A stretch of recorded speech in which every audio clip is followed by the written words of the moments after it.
The Center for All Your Child's Healthcare Needs is where your doctor is. Open 7 days a week with extended hours and 3 locations. The Pediatric Center. Come grow with us.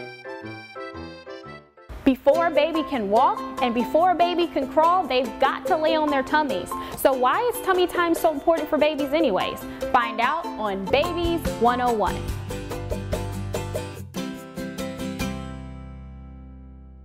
Tummy time is a phrase used to encourage parents to put their babies on their bellies while awake.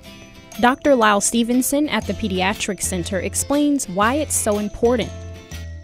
Babies are far less likely to have sudden infant death syndrome when they sleep on their backs. And so they don't get some of the developmental advantages of tummy time because they're not on their tummies as much. The rates of SIDS have dropped precipitously. We don't have as many babies who are dying in their cribs, who are dying because of how they're sleeping or anything like that. So we do need to make an emphasis on the benefits of tummy time. The baby will also learn how to use their neck muscles. To be upright, we have to work on the flexor and extensor muscles, and so being on tummy time kind of makes you extend the neck and strengthen those muscles to where you can hold your head and hold it steady for other things, for being able to see well, for being able to crawl, walk, etc. as we go. But why is it so difficult for babies to lift their heads? It's essentially because those muscles aren't used until that time of development. You know, in the womb they're, floating around, and so they're kind of in this natural flex position. There are ways to encourage the baby to spend time on the floor, such as using toys. When you put your baby down for tummy time, you're either going to have some sort of stimulating toys or yourself. So something like a mirror, a rattle, or something that makes noise or attracts their attention, and a lot of times that can be the parent.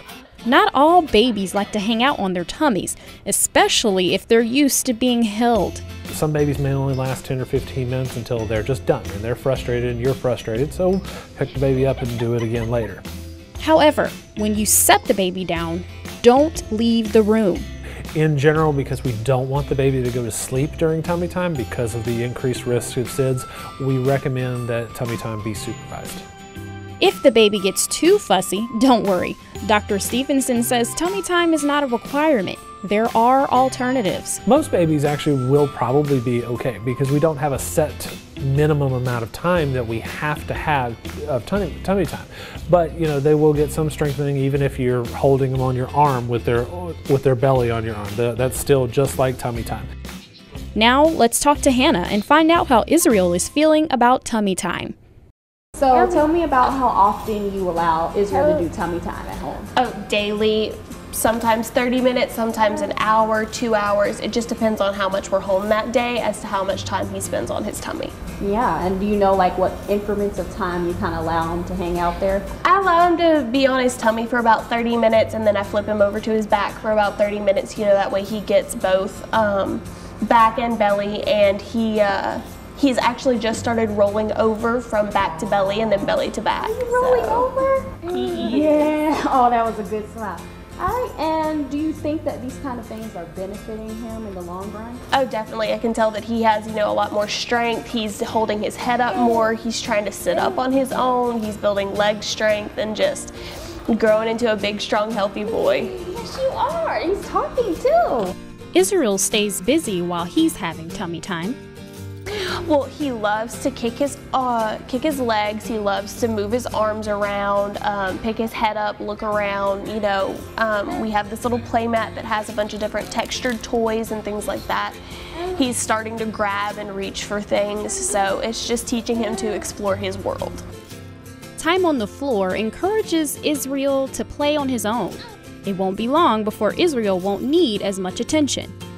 He's definitely becoming a little independent man, He's gotten to where when we're changing his diapers, he tries to roll away from us, get away from us, And I let him have his own space and his own little me time for about, I'd say probably 20 minutes a day. There are several things Hannah puts on the floor to keep Israel occupied. I normally put, toys, rattlers, different things that have different textures, colorful things, things that make noise or music that help him, that help with his hand-eye coordination, that help with his development and hoping he's going to be a musically inclined baby as well. Eventually, some babies get tired of hanging out alone. Hannah tries different positions to help with fussing. If he starts to not like tummy time so much, we'll get down there with him, you know, we'll play with him, we'll clap, you know, talk to him, let him know that he's not alone down there, we're right there. And then if he just gets too fussy, we flip him on his back and we let him have some back time.